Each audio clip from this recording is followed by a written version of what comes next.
මහා සංඝරත්නයේ අවසරයි හැම දිනකටම තෙරුවන් සරණයි.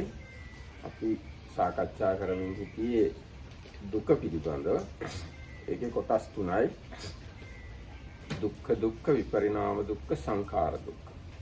දුක්ඛ කියන එක තමයි අපි පහුගිය දවස් ටිකේම විස්තර වශයෙන් සාකච්ඡා කළේ. Therwan Sarana everybody, and with the permission of the Venerable Sangha, we are going to delve more into the dukkha. So far we had few discussions about dukkha. So first it's good to say there is this categorization of dukkha as dukkha, viparinama dukkha and sankhara dukkha. That is the suffering as change or transform in nature, and suffering as the formations or conditionality. So far we have discussed to some extent the first category, talking about the birth and so on. එතකොට අපි සාකච්ඡා කරපු කොටස පැහැදිලි කොටස. හැබැයි දැන් අපි ඊගාට මේ විපරිණාම දුක්ඛ කියන එක ගොඩාක් අමාරුයි දුකක් කියලා තේරුම් ගන්න. So far what we have discussed was kind of obvious, not very hidden or difficult to understand that is suffering. I think what, if I understand correctly, it's like if you are aging, you understand it's not something very great, you are suffering. So with the explanation it was kind of obvious, but now we are going to get into this second category, that is the viparinama dukkha, or the suffering or unsatisfactory nature of the transformation or change. And that one is difficult to understand why it is or that it is suffering. උදාහරණයක් විදිහට වයසට යෑම දුකයි කියලා කියනවා නම් තරුණ වීම දුකක් වෙන්නේ කොහොමද? තරුණ වීම සැපක් වෙන්නේ කාලේ. තරුණ බව සැපක් වෙන්නේ වයසට යෑම දුක නම්. ඉතින් තරුණ බව දුකයි කියලා අවබෝධ කරගන්න අමාරුයි. හැබැයි තරුණ බවත් දුකම තමයි. So now we say that this is just like one example. So we say the aging is suffering, but actually even being young is suffering, but understanding that is suffering, even though it is suffering, is difficult. දැන් මේ ලෙඩවීම දුකයි කියලා කියනවා. එහෙනම් නිරෝගී බව සැපක් වෙන්නේ. නමුත් නිරෝගී බව දුකම තමයි. So, or illness or ailments are suffering, but actually when you are healthy is also kind of suffering. But understanding that as suffering, that's the difficult part. ඊට පස්සේ මේ ප්‍රියයන්ගෙන් වෙන්වීම දුකයි කියලා කියනවා. එහෙනම් ඉතින් ප්‍රියය හම්බ වීම සැප වෙන්නේ පාය. So, or the separation from the dear or love is suffering. So that is kind of obvious, but then association or finding the loved or pleasant or dear should be pleasure or happy, but it is also actually kind of suffering. ඒ වගේම අප්‍රියයන් හා එකතු වීම දුකයි කියලා කියනවා. එතකොට එහෙනම් අප්‍රිය අයින් වෙලා යෑම සැපක් වෙන්නේ පාය. Likewise, what the next category is association with the unpleasant, unwelcome. So then dissociation with those should be pleasant, but that is also actually kind of suffering. එහෙමනම් මේ කැමති දේවල් නොලැබීම දුක නම් කැමති දේවල් ලැබීම සැපක් වෙන්නේ නැහැ. නමුත් ඒකත් දුකම තමයි. Then not getting what one wishes for is dukkha, but then getting what one wishes for should be kind of sukha, pleasant and happy, but it is also actually kind of suffering. ඉතින් අන්නේ විදිහට ඒ මේ ලෝකයා විසින් සැපයි කියලා පිළි අරන් තියෙන දේවලුත් ඔක්කොම දුකටමයි අයිති. මොකද ඒවා දුක මේ විපරිණාමය නිසා. So all these like positive, pleasant, happy things normally considered as happy, they are also within the dukkha in some way, and why they are within dukkha is this viparinama dukkha, the dukkha of change. දැන් නිරෝගී බව සැපයි කියලා කිව්වට නිරෝගී බව සදාතනික නැහැ. ඒක ඉවර වෙලා යනවා. So So if we consider the health, so in don't have good English word. So in Sinhala the word health it means like freedom or not being sick actually. So it's good to know this one. So anyway, so health. What the problem of health is, it is just a temporary state. It's not something lasting or even eternal. It's just a temporary state. ඔව් ඒ කියන්නේ lasting කියන්නේ මෙතන විශේෂයෙන් everlasting නෑ. Especially the fact that it is not eternal is the biggest problem. ඊට පස්සේ මේ තරුණ බව සැපක් කියලා කිව්වට තරුණ බව සදාතනික නෑ, ඉවර වෙලා යනවා, විපරිණාමයට පත් වෙනවා. So then the, let's say opposite thing to aging or old age is youth. So the youth is also actually just a temporary state, and it is definitively not something that is eternal, and that is where the suffering is there. ඒ වගේ යම් තාක් සුඛ වේදනා සැපයි කියලා සම්මත දේවල් තියෙනවා නම් ඒ සියල්ල විපරිණාමයට පත් වෙනවා, සදාතනික නෑ. ආන්නේ නිසා ඒ සියලු සැපයනුත් දුකටම තමයි යයි. So why? So then all kinds of or any kind of pleasant feeling or experience you might get is also just a temporary kind of situation. It's not lasting. It is not everlasting at all, and that's why even the pleasant experiences are within the realm of dukkha because of this just fleeting nature. එතකොට දැන් මේ ලෝකයා විසින් මේ සැප කියලා සම්මත කරලා තියෙන දේවල් සලකලා බැලුවාම ඒ කියන්නේ මොනවද? ධනය තියෙන එක සැපයි කියලා හිතනවා, ලස්සන රූපයක් තියෙන එක සැපයි කියලා හිතනවා, උගත්කම සැපයි කියලා හිතනවා, බුද්ධිමත්කම සැපයි කියලා හිතනවා, දරුවෝ ඉන්න එක සැපයි කියලා හිතනවා, භාර්යාව ස්වාමි පුරුෂයෝ ඉන්න එක සැපයි කියලා හිතනවා, වාහන තියෙන එක, ඉඩම් තියෙන එක, මැණික් තියෙන එක ඔක්කොම සැප කියලා මිසක් කවුරුවත් දුකයි කියලා හිතන්නේ නැහැ. හැබැයි ඔක්කොම සැපයන් මේ විපරිණාමයට පත් වෙනවා කියන අර්ථයෙන් දුක්ඛ සත්‍යයටම තමයි යයි. So whatever good or nice or pleasant things or occasions, situations that might arise in the normal world. So you can have like having a nice house, a good job, enough or even more than enough money, a nice car, a nice husband or a wife, very good kids, or having at least having kids, having education, being clever, all these things that are considered as nice and good, they are still within the truth of suffering, and that is because of all these things they are not lasting. They are subject to change, and that's how they are within the truth of suffering, because they are subject to change. ඊට පස්සේ දැන් ගිහි ජීවිතේ නෙවෙයි පැවිදි ජීවිතේ බැලුවත් පැවිදි ජීවිතේත් වෙනස් වෙනවා. ඒ වෙනස් වෙන හැමදාම පැවිදි ජීවිතේ සදාතනික සැපයක් නෑ පැවිදි ජීවිතේ. ඒකින්ද ගිහි ජීවිතේ විතරක් නෙවෙයි පැවිදි ජීවිතයත් අයිති දුක්ඛ සත්‍යයටම තමයි. Same situation is there for this what we considered about the house and so on. It was really consideration of the lay life, but when we consider an ordained people, they have the same thing. Even with for the monastics, all of the things that are considered, or most of the things considered as good, they are also subject to change. දැන් අපිට බැලුවල්මට පේනවා worldly things keyword all of it. ඔක්කොම ඒවා. පැවිදි ජීවිතයත් worldly things තමයි. So all the worldly things that are there in connection even with the monastic life, still, even if they are normally considered as good, nice and whatsoever, they are still within the truth of suffering because they are subject to change. ඊට පස්සේ අපි සීලය කියලා ගත්තොත් සදාතනික සීලයක් නැහැ.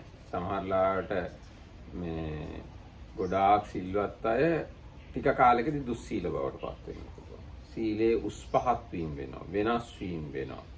ඉතින් සීලය කියන්නේ ඒ අනුව වෙනස් වෙන දෙයක්, විපරිණාමයටපත් වෙන දෙයක්. ඒකින්ද ඒක සැබෑ සැපයක් නෙවෙයි. So we consider virtue or morality, if you like, that is a temporary state or situation. Some people that are very virtuous in short time might become immoral. Likewise, there is like a refinement of the virtue or degradation of the virtue. It is a just kind of changeable thing. Even the virtue is something unstable and it's subject to change. ඒ වගේ සමාධිය කියලා ගත්තොත් එහෙම තාම සුවදායක සමාධි තියෙන්න පුළුවන්. ධාන තියෙන්න පුළුවන්. ඉතින් ප්‍රීතිය, සුඛය, උපේක්ෂාව සහිත තත්ත්ව තියෙන්න පුළුවන්. නමුත් සදාතනික සමාධියක් නැහැ. වෙනස් වෙනවා, පෙරලෙනවා, ඉවර වෙනවා. ඒකින සමාධිය සැබෑ සැපයක් නෙවෙයි, දුකට තමයි යයිති. So likewise for samadhi or so-called concentration, those are the states where you have very high lofty levels, sometimes even up to the absorptions, and then you have this very refined kind of rapture and happiness, satisfied, peaceful happiness and bliss. But all these things, they are also subject to change, and because of that they are within the truth of suffering, because there is no lasting or especially no everlasting concentration. ඒ වගේම තමයි ප්‍රඥාව කියන එක. ප්‍රඥාව කියන එකත් උස් පහත් වෙනවා, පිරිහෙනවා, වැඩෙනවා, වෙනස් වෙනවා, පෙරලෙනවා. ඉතින් අන්න එහෙම වෙනස් වෙන පෙරලෙන දෙයක් නිසා සමහර කාලවල ප්‍රඥාවන්ත අය මිය ගිහිල්ලා ඊගාවාත්මේ මෝඩයෙක් වෙන්න පුළුවන්. ඉතින් ප්‍රඥාව කියන එකත් සදාතනික දෙයක් නොවන බැවින් දුක්ඛ සත්‍යයට තමයි යන්නේ. Likewise for panya, wisdom or experiential understanding is an unstable thing, so there can be and there is change, so there is like it's increasing and decreasing. Sometimes it can get twisted or destroyed. Sometimes it might happen a person recognized as a wise person with lot of panya in the next life might appear as a stupid guy. හැබැයි මේ ලෝකෝත්තර මාර්ගක්ෂණයේ යෙදෙන ප්‍රඥාවක් තියෙනවා. ඒ ප්‍රඥාව අභ්‍යාගත වෙන ඒ ප්‍රඥාව චතුරාර්ය සත්‍යයට අන්තර්ගත කරන් ඒ ප්‍රඥාව චතුරාර්ය සත්‍යයේ මාර්ග සත්‍යයට අන්තර්ගත කරන්න පුළුවන්. හැබැයි ඒක චිත්තක්ෂණික ප්‍රඥාව. ඒක දුක්ඛ සත්‍ය යටතේ සංග්‍රහ කරන්නේ නැහැ. ඒකත් ඇති වෙලා නැති වෙලා යනවා. නමුත් ඒක දුක්ඛ සත්‍ය යටතේ සංග්‍රහ කරන්නේ නැහැ. So then there is the very special occasion of wisdom, panya, that is kind of introducing or allowing the realization of nibbana, the path-knowledge realization. So that kind of wisdom is like somewhere in between the world mundane and the supramundane. No, actually it's supramundane. Supramundane. So that one is not, even though it's actually just a momentary thing, but that one is not considered within the truth of suffering, is considered as ඒක මාර්ග සත්‍ය යටතේ සංග්‍රහ කරන්නේ. දුක්ඛ සත්‍යයට සංග්‍රහ කරන්නේ. So that has to do that has, according to this expression, there's nothing, it's not considered within the first noble truth, that is the truth of suffering. It is considered only within the truth of the path, which is the four noble truths. ඒ ප්‍රඥාවල් හැර එතනින් ඒ ලෝකෝත්තර ප්‍රඥාවල් හැර එතනින් මෙහා තියෙන සියලුම ප්‍රඥාවලුත් විපරිණාමයටපත් වෙන බැවින් දුකයි. So all the preceding kinds of wisdom that arise, they are still within the truth of suffering, and especially within this suffering as change. දැන් විශේෂයෙන් භාවනා කරනකොට ඇති වෙන ඔය උද්‍යප්පේ භංග බය ආදීනව ආදිය සමහරට ඒවා ඇති වෙලා ඒවා නැති වෙලා යනවා. කාලෙකදී ඒ ඥාන මොකුත් මතකවත් නැහැ සමහර අය කාලයක් ගියාම. So let's say, especially when we consider these so-called insight knowledges, so those are the occasions where the wisdom is really working quite well. But in some people, after they maybe kind of get out of the practice. So after some time, they might not even remember the states when they were going through this insight knowledge. ඒ කියන්නේ හරියට අර ධානය වඩලා ධානය වලින් පිරිහිලා ඊටාම කාමභෝගී අය බවට පත් වෙනවනේ. ඒ වගේම මේ ඥානත් ලෝකෝත්තර ඥානයක් ඉපදුනේ නැත්තම් එතනින් මෙහා ඥාන පිරීලා යනවා අමතක වෙලා යනවා. So like a person that has jhanas can still become prey to sensual enjoyment, and like the sensual enjoyment can catch him, and later on become as a kind of very sensuous person, just enjoying the five senses, and at that point or whatever was happening during the jhana is kind of really forgotten. Likewise, all the kind of wisdom that arises except for this supramundane one has the same nature, so the person might have it while practicing, but then if one stops practicing and starts doing something else, it can become like, it's like forgotten. දැන් සමහරලාට භාවනා කරන්න මුලින්ම එන අය ඊටාම ශ්‍රද්ධාවෙන් ඉන්නවා. ඒකින්ද උපරිම වීරියෙන් රෑ දවල් නොබලා භාවනා කරනවා. ඒ කාලවලදී ඒගොල්ලන්ට ඔය ඥාන එන්න පුළුවන්. හැබැයි ලෝකෝත්තර මාර්ග ඥානයක් හටගත්තේ නැත්නම් එතනින් මෙහා ඇති වෙන ඥාන කාලයක් යනකොට පිරීලා යනවා අමතක වෙලා යනවා. ආයෙ උපදව ගන්නත් අමාරු වෙනවා. So some people when they come, they have extremely high levels of faith or confidence, and sometimes also combined with very high level of virya, mental effort. Now these people, they are like they don't care whether it's day and night or things like that, and so at that level of practice they get the insight knowledge. But if within that practice the realization did not happen, later on the practice kind of starts reducing and fading away, and it can come up to this level where these insight knowledges are almost like forgotten. අන්න ඒ විදිහට බැලුවාම පැවිදි ජීවිතයත් දුක්ඛ සත්‍ය තුල දාන්න පුළුවන්, සීලයත් දුක්ඛ සත්‍ය තුල දාන්න පුළුවන්, සමාධියත් ප්‍රඥාවත් ඔක්කොම දුක්ඛ සත්‍ය තුල දාන්න පුළුවන්. මොකද ඒවා විපරිණාමයට පත් වෙනවා කියන අර්ථය. So like this, even the proper monastic life, we can consider within the truth of suffering, because the virtue, concentration and wisdom still fall within this suffering as change. එතකොට නිවනින් මෙපිට තියෙන සියලුම සැපයන් දුකයි. විපරිණාම දුක්ඛය තුලට දාන්න පුළුවන්. So actually, basically anything, even the pleasant things that come up, except for the realization for the nibbana, all of them could be considered within the truth of suffering of change. කුසලයක් නිසා ඇතිවෙච්ච සැපයක් වුණත් අකුසලයක් නිසා ඇතිවෙච්ච සැපයක් වුණත් ඒ ඔක්කොම සැපේවල් විපරිණාමයට පත් වෙනවා කියන අර්ථයෙන් සදාතනික නැහැ කියන අර්ථයෙන් දුකයි. So whether the pleasant experience arises because of something wholesome or unwholesome, any kind of pleasant experience anyway is not eternal, not lasting and changing, and is like that considered within the truth of suffering as the suffering as change. දැන් සමහරක් වෙලාවට දන් දෙනකොට ගොඩාක් සතුටක් ඇති වෙනවා සමහරවිට. මේ ධර්ම සාකච්ඡා කරනකොට ධර්මයේ දැනගන්නකොට ධර්මයේ වැටෙනකොට ලොකු සතුටවල් ඇති වෙනවා. නමුත් ඒ සතුටවලුත් ඔක්කොම විපරිණාමයට යටත් නිසා දුකටම තමයි දාන්න වෙන්නේ.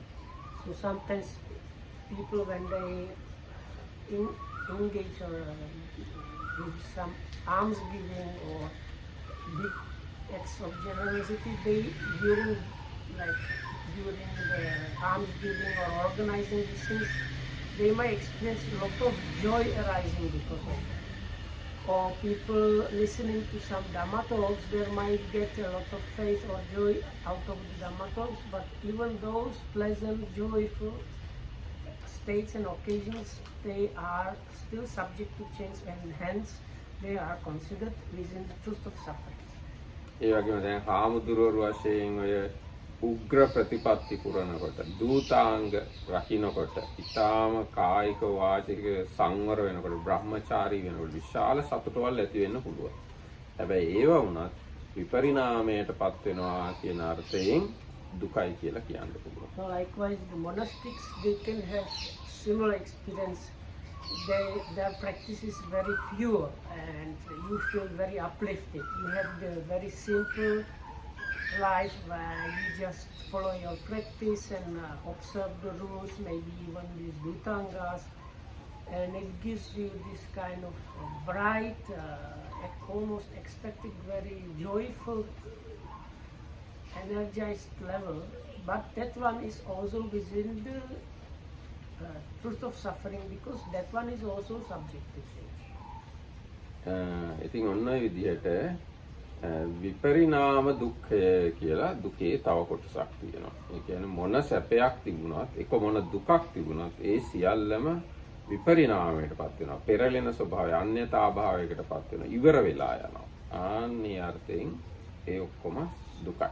So because things are unstable and ever changing, not everlasting, ever changing, basically whether they are like pleasant or unpleasant states or experiences or things, all of them are subject to this changing nature and they are considered within the truth of suffering. දැන් විශේෂයෙන්ම මේ අපේ හිතේ තණ්හාව ඇති වෙන්නේ ඔය සැපදායක දුක ගැන. අර දුක්ඛදායක දුක ගැන අපිට තණ්හාවක් බොහෝකට ඇති වෙන්නේ ඒ වෙනුවට ඇති වෙන්නේ ද්වේෂය. හැබැයි මේ සැපදායක දුක ගැන තණ්හාව ඇති වෙනවා. එතන තමයි විශේෂයෙන්ම අපි අපේ උපාදාන කර ගැනීම සිද්ධ වෙන්නේ. So we have to be kind of careful because the craving, tanha, and from that produced clinging, upadana, arises, the craving arises mostly towards the pleasant things that are suffering as within the second category. They are the pleasant things that are subject to change and that's why they are suffering. We normally don't get craving to get pain and old age and things like that. For that the reaction usually is dislike or anger, aversion, these things. But the craving and clinging that arises is mostly with these pleasant, joyful experiences which are within the second category, and that is the dukkha of the subject of change. දැන් අර දුක්ඛ දුක්ඛය හා බැඳිලා තණ්හාවක් තියෙනවා. ඒක තමයි දුක්ඛ දුක්ඛය නැතිවීම ගැන තණ්හාව. දුක්ඛ දුක්ඛය ඉවර වෙනවා නම් හොඳයි, නොයනවා නම් හොඳයි කියලා තණ්හාවක් ඇති වෙන්න පුළුවන්. There can be kind of craving connected with the first kind of category of suffering, the dukkha, suffering is suffering. And that is the craving to stop it or overcome it or be without that. මේ ඊට පස්සේ මේ විපරිණාම දුක්ඛයට අයිති සැපදායක විඳීම් ගැන නම් විජුවම තණ්හාව ඇති වෙනවා. විශේෂයෙන්ම ඒවා පවතිවා කියලා, තව තව ලැබේවා කියලා තණ්හාව ඇති වෙනවා. So with the second category of dukkha, that is dukkha of changing nature, that is there especially with these pleasant, nice things and occasions, and the craving that arises with that is may this continue or be maintained and become more. So these two things. එතකොට දැන් ඔය දිව්‍ය ලෝක එහෙම ගැන බැලුවාම ඒවේ අර දුක්ඛ කොටස නම් පේන්නම නෑ වගේ. හැබැයි මේ විපරිණාම දුක්ඛ කොටස තියෙනවා. ඒ මොකද ඒ දිව්‍ය ලෝක සදාතනික නෑ. ඉවර වෙනවා. දිව්‍ය ලෝකත් බ්‍රහ්ම ලෝකත් නේව සංඥා නාසඤ්ඤායතන උනත් දුක්ඛ වේදනාවක් පෙන්වන්න බෑ.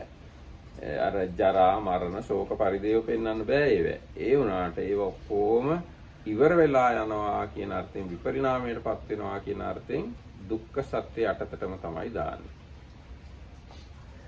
So now if we consider the higher planes starting with the sensual spheres, divine realms, and then the Brahma worlds and the immaterial spheres, in those showing the dukkha kind of suffering is almost impossible the higher you go. we discussed that yesterday, but mostly you cannot really even point out occasions where you get unpleasant feelings there. But whatever states there are, or whatever is happening there, all that is still within the suffering of the subject of change. Because those states, those levels are not stable, they are also ever changing. ඒතකොට දැන් අපිට අපේ තණ්හාව දුරු කරගන්නවා නම් මෙහෙම කල්පනා කරන්න පුළුවන් මේ ලෝකේ ගැන. දැන් මේ ලෝකේ අපි විඳින සුඛ වේදනා ඊටාම චුට්ටයි. හැබැයි දිව්‍ය ලෝක බ්‍රහ්ම ලෝකවල නේව සංඥා නාසඤ්ඤා තියෙන අනන්ත අප්‍රමාණ සුඛ වේදනා එක්ක උපේක්ෂා වේදනා තියෙනවා. ඉතින් ඒ අනන්ත සුඛ සහ උපේක්ෂා වේදනත් දුක්ඛ සත්‍යම නම් දැන් මේ ලෝකේ අපි විඳින සැපයි කියන ඒවා මොනතරම් සුළු සැපද මොනතරම් චූටිද කියලා හිතලා මේ ලෝකේ අපි විඳින සැප ගැන තියෙන තෘෂ්ණාව අපිට අතහැර ගන්න පුළුවන් වෙනවා කල්පනා කළොත් ඒ විදිහට. Dhammarka now saying is kind of reflection or contemplation on our levels of bliss, joy, and kind of equanimity, because those occasions are not very, they are kind of rare. But if we consider these divine Brahma worlds and even the immaterial spheres, over there it is like full of happiness and equanimity and satisfaction kind of level. So it's like all the time there.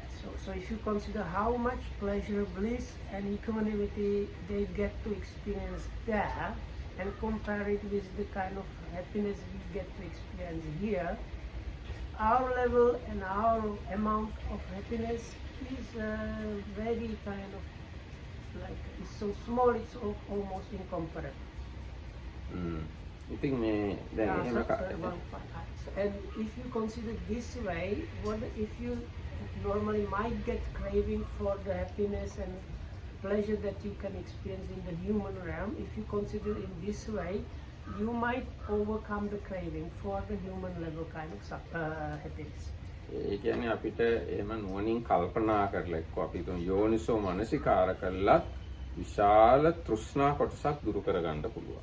So the Makeda is saying that if you consider this with the wise attention or the yoniso manasikara or kind of wisdom or correct understanding, you might be able to overcome big part of the craving that we have in connection with the kind of, let's say, essential human sphere happiness.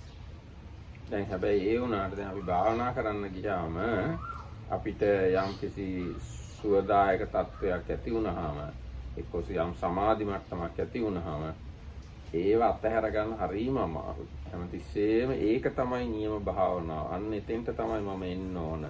ඒක තමයි සමාධිය. මේ කියලා බොහෝම ඒව ගැන අපේ හිතවල තෘෂ්ණාව ඇති වෙනවා. So in meditation it's actually even more dangerous because you get very pleasant kind of, maybe for some people blissful or peaceful, bright and clear experiences. And when those happen, a kind of very subtle but very strong craving arises because the idea is that, oh, this is the truth meditation, this is what the meditation is about. I should like make this more, make this last, may I get this again and again. එහෙම කරගත්තාම සමහරලාට වෙන වැඩක් තමයි අපේ අනිත් සාමාන්‍ය සමාජ ජීවිතේ ඔක්කොම අපි අවුල් කරගන්නවා. ඔක්කොම වැඩ නවත්තලා දාලා අර භාවනාවේදී ඇති වෙච්ච සුවදායක තත්වයේම හොයාගෙන යනවා. ඒක සැබෑ සැපයක් වගේ කියලා. හැබැයි ඒගොල්ලෝ දැනන් හිටියනම් ඒක මේ විපරිණාම දුක්ඛයට යටත් එකක් කියලා එච්චර ඒක අල්ලගෙන එහෙම යන්නේ නැති වෙන්න ඉඩ තියෙනවා. With some people it can lead to kind of confusion and problems in their lives because then they are kind of lose interest in the normal things like going to work and these things, they lose interest and they just want to stay and seek and run after this bliss from the meditation. But if the person considers properly his kind of wisdom that even that bliss is subject to change, is within the truth of suffering, this kind of, let's say, a bit extremist attitude or thing might not happen. හැබැයි ඒකම අපි තේරුම් ගන්න ඕන භාවනාවක් වැඩෙනවා නම් කෙනෙක්ගේ එහෙම වෙනවා. භාවනාවක් හරියට වැඩෙනවා නම් එයාට ලොකු මානසික සහනයවල්, සැපයවල්, ප්‍රීතියවල්, සුඛයවල්, පස්සද්ධියවල් ඒව ඇති වෙන්න පුළුවන්. ඒව ඇතිවීම නෙමෙයි මේ මෙතන වරද වෙලා තියෙන්නේ. ඒවා දුක්ඛ සත්‍යයටයි කියලා මතක නැති ගතිය, පේන්නේ නැති ගතිය, හිතන්නේ නැති ගතිය. So we have to understand correctly here that the fault is not within those states, because if you meditate, it is quite proper actually that you get these peaceful, equanimous, joyful, rapturous, bright states. They are actually like correct results of the practice. But the fact that you kind of forget about the fact that those things are changeable, and also because of that, also within the truth of suffering, that's the problem. This kind of forgetting that those things are also unstable and changing. දැන් මේ භාවනා නොකරන අයට කොහොමවත් ඒවා වෙන්නේ නැහැ. ඒක හොඳයි. ඒ භාවනා කරන අයට විතරයි එහෙම දේවල් වෙන්නේ. භාවනාව වැඩෙන්නේ නැති භාවනා නොකරන අයට කවදාවත් ඒවා වෙන්නේ නැහැ. ඉතින් ඒ වර භාවනා නොකරනට ගොඩාක් හොඳයි ඒක. නමුත් ඒ වුණත් ඒක උපාදාන වෙන එක හොඳ නැහැ. ඒක දුකටයි කියලා අමතක කරන එක හොඳ නැහැ. So no, non-meditators, people that don't practice, they don't get to experience these things at all, like no way. So actually those states are really good, and it's something really good and amazing. But having the clinging towards those things, that's where the mistake is happening. එතකොට ඔන්න විදියට ඔය කාරණා ගැන හොඳට විපරිණාම දුක්ඛය හොඳට තේරුම් ගත්තොත් අපි මේ අපි පෞද්ගලික විතර නෙමෙයි මේ ලෝකින සියලුම සත්වයෝ විඳින සියලුම සැපයන් නිවනින් මෙහා තියෙන සියලුම සැපයන් විපරිණාමයට පත්වන බැවින් දුකයි කියලා කියන්න පුළුවන්. So we, as a kind of, once again, except for the nibbana, any kind of pleasant, good, nice experience that there is, all that can be and should be considered within this truth of suffering of changeable nature. ඒක තමන්ගේ වෙන්නත් පුළුවන් අනිත් ලෝක සත්වයන්ගේ වෙන්නත් පුළුවන්. And that applies to one's own experience as well as the other people or beings' experience. ඒක තමන්ගේ මේ ජීවිතයේ සැපයන් වෙන්නත් පුළුවන් සංසාරේ කල්ප ලක්ෂයක් තිස්සේ විඳ සැපයන් පිළිබඳව වෙන්නත් පුළුවන්. ඒ කල්ප ලක්ෂයක් තිස්සේ අපි යම් සැපයක් විඳනනම් ඒ සියලු සැපයනොත් මේ විපරිණාම දුක්ඛය යටතේ දුකටයි දාන්න වෙන්නේ. And also, like yesterday, again we can consider it to the wide or like up and down. So like oneself and others, or we cannot consider our own experience. So now we might be not experiencing that much of bliss, but in the past or in the future we might happen to be in some stage where you live like eons in this unbelievably comfortable situation. Even if it's eons of unbelievable comfortable situation, still it is within the truth of suffering of changeable nature.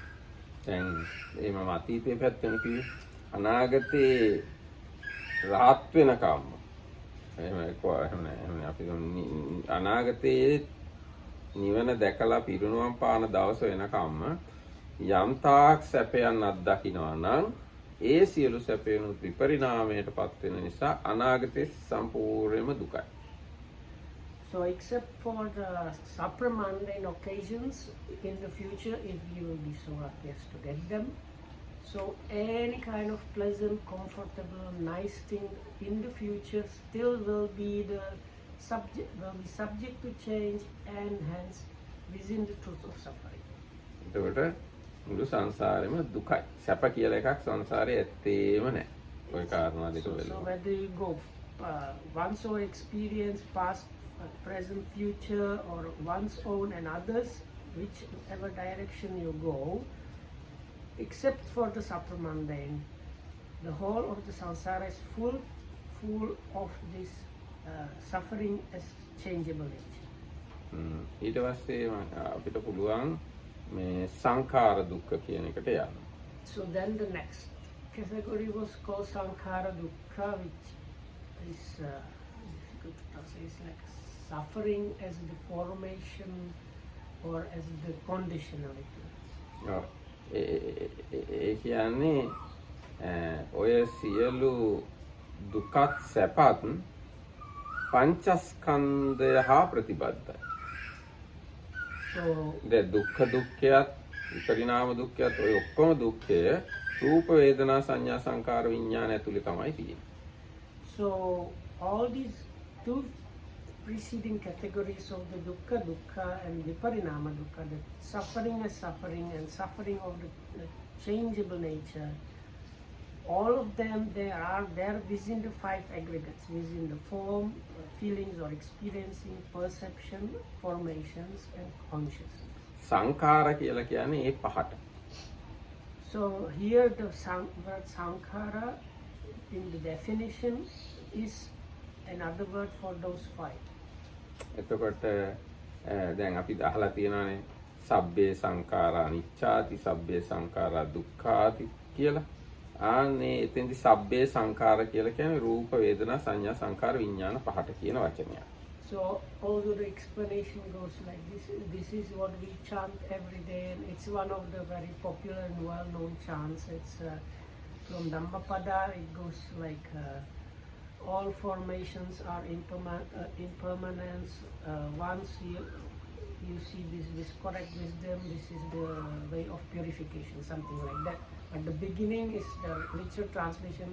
All formations are impermanent and all formations are suffering or dukkha.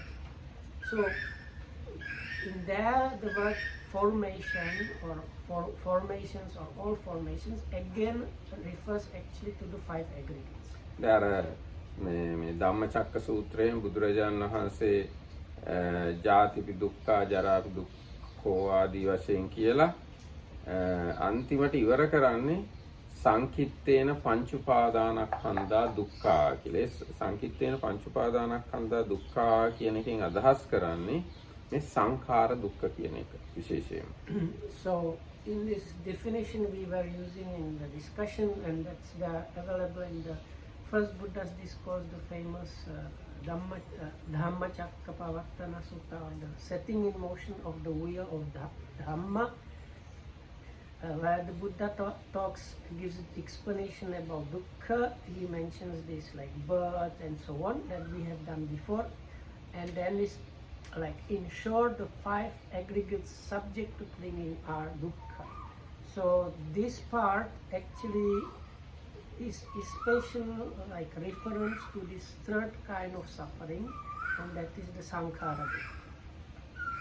මේ සංඛාර දුක්ඛය ඒකේ තියෙන විශේෂත් ඒක කොහොමද ඒකේ තියෙන ස්වභාවය තමයි එක මොහොතක්වත් පවතින්නේ නැතුව හටගෙන නිරුද්ධ වෙන ගතිය.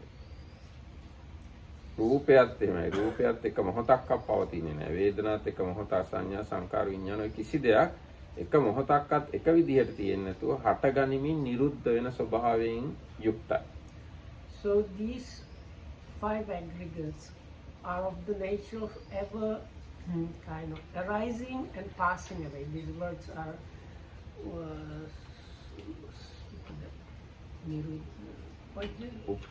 උපජිත්වා නිරුද්ධಂತಿ උපදිනවා නිරුද්ධ වෙනවා. උදේවයි කියනවා. Udevai. So there is this arising or being produced nature immediately with that is the cessation or stopping and falling apart and not ever arising again. The form is like that. Experiencing, perception, formations and consciousness are like that. It's like as soon as they are produced, already they are destroyed.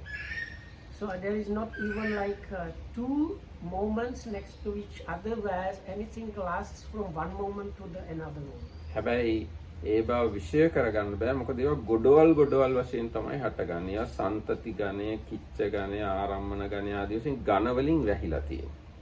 But this is like almost impossible to see it that way because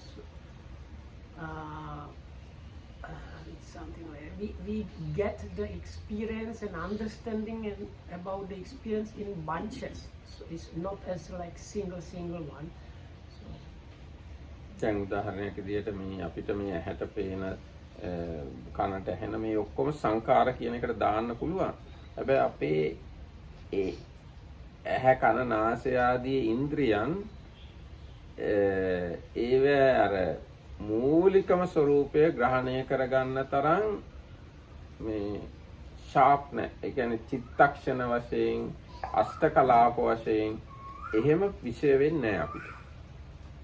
So the way I understood this was like this: if we consider even the senses like seeing or hearing, they are considered as the kind of formation. So the forming nature is there, but we don't have the capability to understanding moment to moment. So I think what the Marketam meant was like, if we see something, it's actually like billions of moments of the seeing. They kind of combine, and we think there's something we are seeing. We don't see it as a moment to moment. Like, same thing with hearing. It's like just sequence of tones, and but we don't get it as sequence of tones, but as a kind of bigger bunches that are already some kind of sounds. දැන් මේ අපි කිව්වොත් දැන් වේදනා සංඥා සංඛාර විඥාන කියනනේ.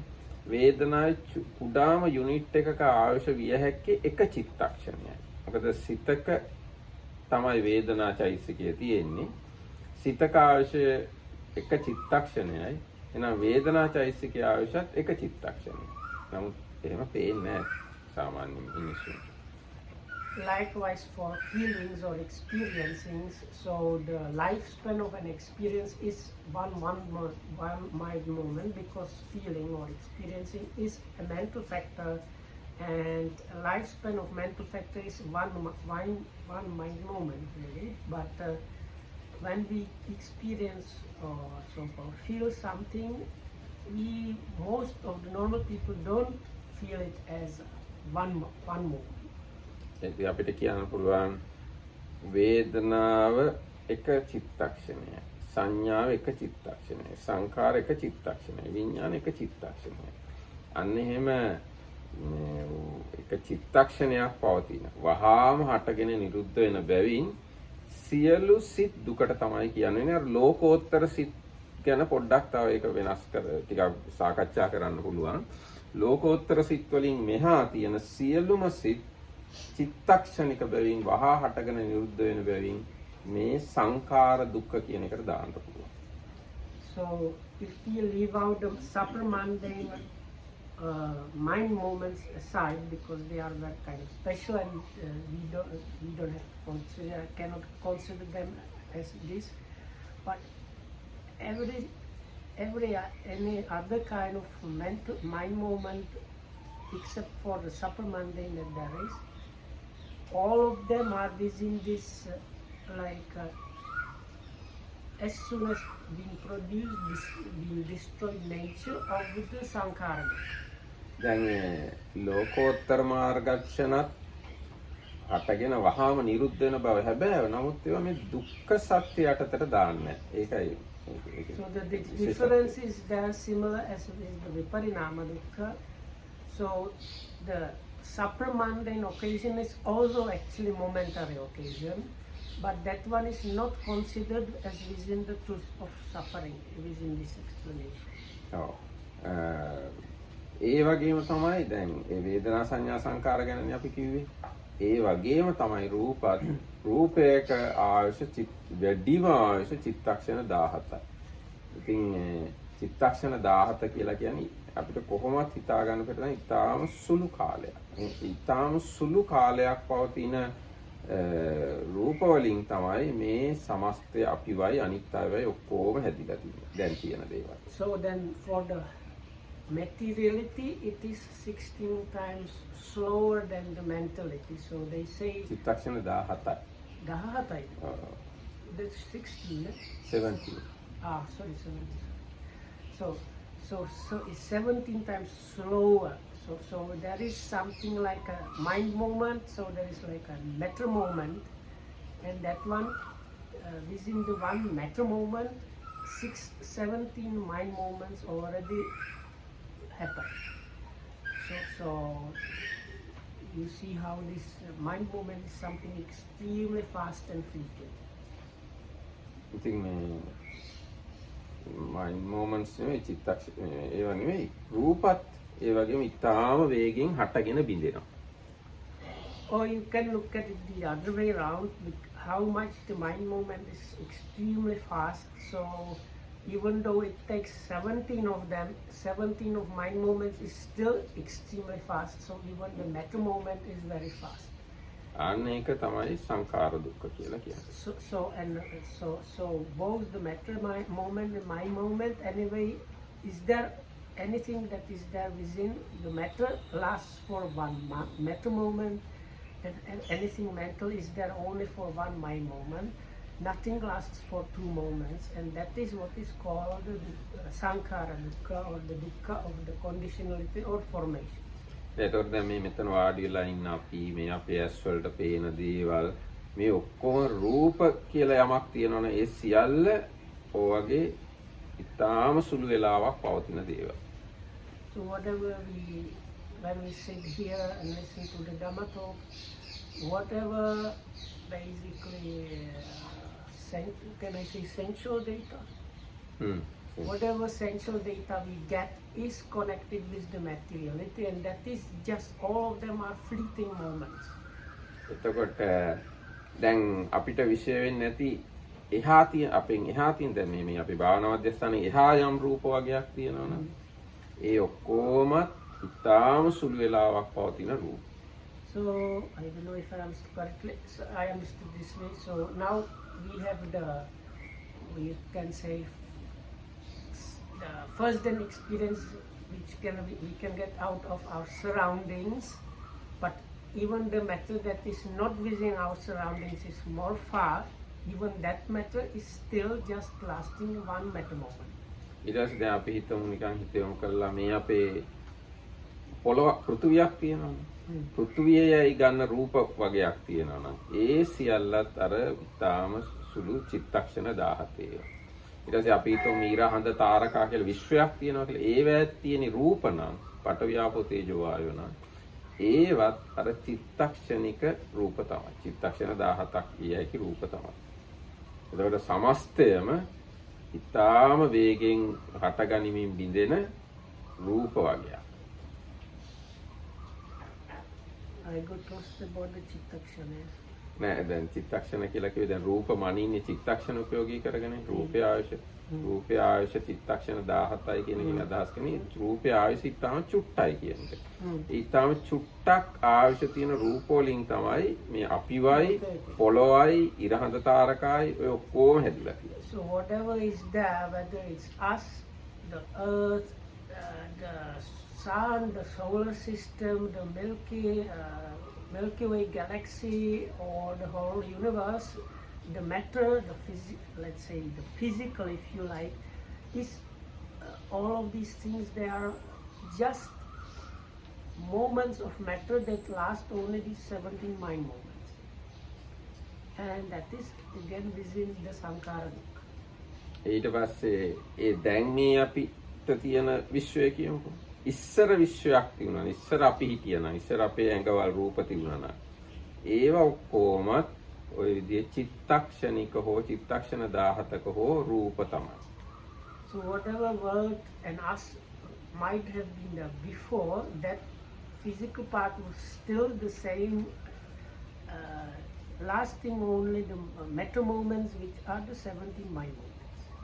ඊට පස්සේ අනාගතේ යම්තාක් රූප පවතිනවා නම් කල්ප ලක්ෂයක් හරි ඉස්සරහට ගිහිල්ලා බැලුවොත් රූප කියලා જાතියක් තියෙනවා නම් ඒ රූපවල ස්වභාවය ඕක තමයි චිත්තක්ෂණික.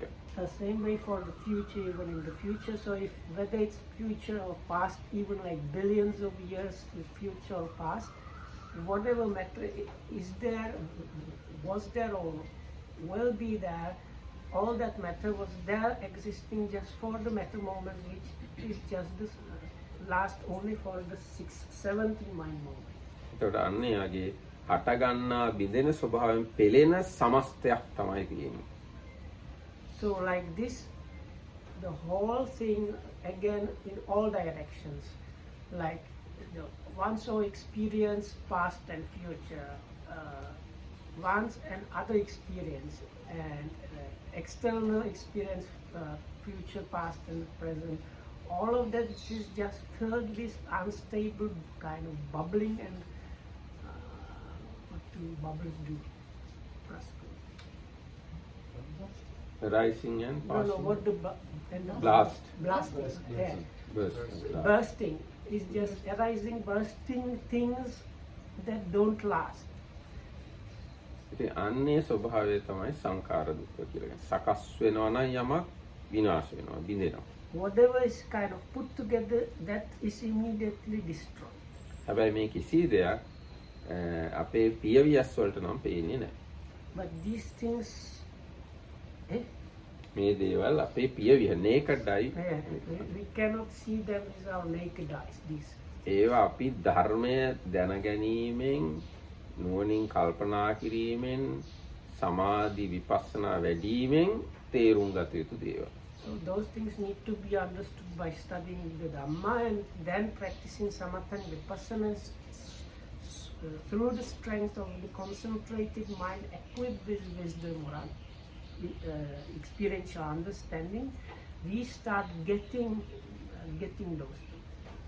දැන් අද කාලේ හැබැයි getting those natures. ඔව් දැන් යම් ප්‍රමාණයකට අද කාලේ විද්‍යාඥයෝ කියන දේවල් අපිට පාවිච්චි කරන්න පුළුවන්. දැන් මේ අපේ ඇඟේ තියෙනවා ශෛල බිලියන ගාන.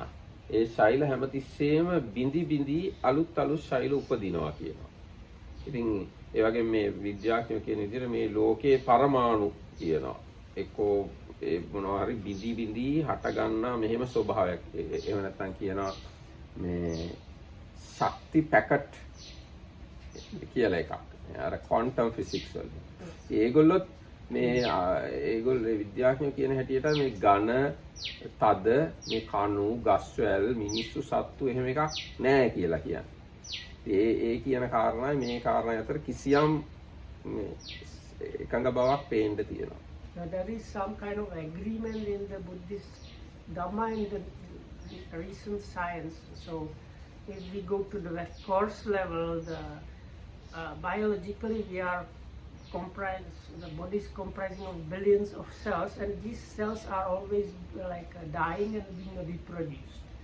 Now the cells, they have, within the cells there are like small organs. So these organs, they are comprised of molecules or of different elements. But these molecules, they are actually atoms, and the atoms, they have the core and like electron part, and the core has like also parts. And when they try, like what the ways the science talks about this is, the deeper you go, until ultimately you just end up in a very empty space where there are just bunches of energy and information kind of fluctuating, and that's about it. So what we call trees, pillars, or humans, if you go deeply like that, there is nothing stable, it's just fluctuating energies and information. හැබැයි දැන් ඒවා විද්‍යාඥයෝ දැනගත්තයි බැලුවයි කියලා ඒගොල්ලන්ගේ රාග දෝෂ මොහ නම් නැති වෙන්නේ නැහැ. හැබැයි අපි මේවා බලන්නේ අපේ රාග දෝෂ මොහ නැති කර ගැනීම සඳහා. But if you see the nature described by the Buddha through the samatha vipassana, your attachment, aversion and delusion is dispelled and sometimes completely destroyed or partially destroyed. And that's not the case in the case of the scientists. No matter how much they research, they are still very attached and passionate and angry and deluded. ඔව් දැන් විද්‍යාඥයෝ මේ පරමාණු වලින් අපි හැදිලා තියෙන්නේ කියලා දැනගත්තයි කියලා ඒගොල්ලන්ගේ රාගයවත් ද්වේෂයවත් මානයවත් නැති වෙන්නේ නැහැ. අපි මේ ශෛල බිලියන ගාණක් මේ තියෙන්නේ කියලා දැනගත්තයි කියලා ඒගොල්ලන්ගේ රාග දෝෂ මොහ නැති වෙන්නේ නැහැ. ඉතින් ඒකින්ද ඒගොල්ලන්ගේ ඒ දැනුමයි බුදුරජාණන් වහන්සේ දේශනා කළා තියෙන දේවල් සමාන නැහැ. නමුත් යම් නිකන් යම් එකඟ තැනක් එකඟ බවක් සමහර වෙලාවලදී පේන්න තියෙනවා. ඒගොල්ලන්තර යදා පඤ්ඤාය පස්සේ ඔව් සම්මා දැන් පඤ්ඤාය ඒගොල්ලෝ පස්සේ ප්‍රඥාවෙන්නේ ඒගොල්ලෝ ගොඩක් වෙලාවට ගණිතයෙන් එක්ක මයික්‍රොස්කෝප් වලින් ඒගොල්ලෝ බලන්නේ. දැන් අපිට බලන්න තියෙන්නේ අපි තුලම උපදවා ගන්න ප්‍රඥාවෙන්. No, I suggested what is there in the scriptures or even in this stanza. You have to, when this is seen with panya, or the many suttas like in Samyutta Nikaya, they say when this is seen with the correct wisdom, correct panya, samma panyaya. So this is the component that is missing there with the scientists. They have kind of logical, mathematics and other things that they apply, but it's not this experiential understanding about those things. එතකොට ඔන්න ඒ විදිහට සංඛාර දුක්ඛය කියන එක ලොකුම එක. ඒක ඇතුලේ තමයි දුක්ඛ දුක්ඛයයි විපරිණාම දුක්ඛයයි කියන්නේ. And the other thing is, if you, කියන්නේ යුනිවර්සල් සෙට් එක සංඛාර දුක්ඛ කියන්නේ. so the set, the big set of this is the Samkhara dukkha. There's the suffering nature of the formation of the conditionality, let's say. And within that you have the dukkha and viparinama dukkha, the suffering and suffering as the changing nature. මම හිතනවා අද දවසට ඔය ප්‍රමාණවත් කියලා අපි පස්සේ තව දුක ගැන කතා කරමු. හැම දිනකටම දුක අවබෝධ කරගන්න මේ සාකච්ඡාව උපකාර වේවා කියන ප්‍රාර්ථනාව. So that's it for today. May you be well. That's my thing. May you be well and happy. And also by the listening of this and thinking about it, may you get your own understanding about the truth of suffering.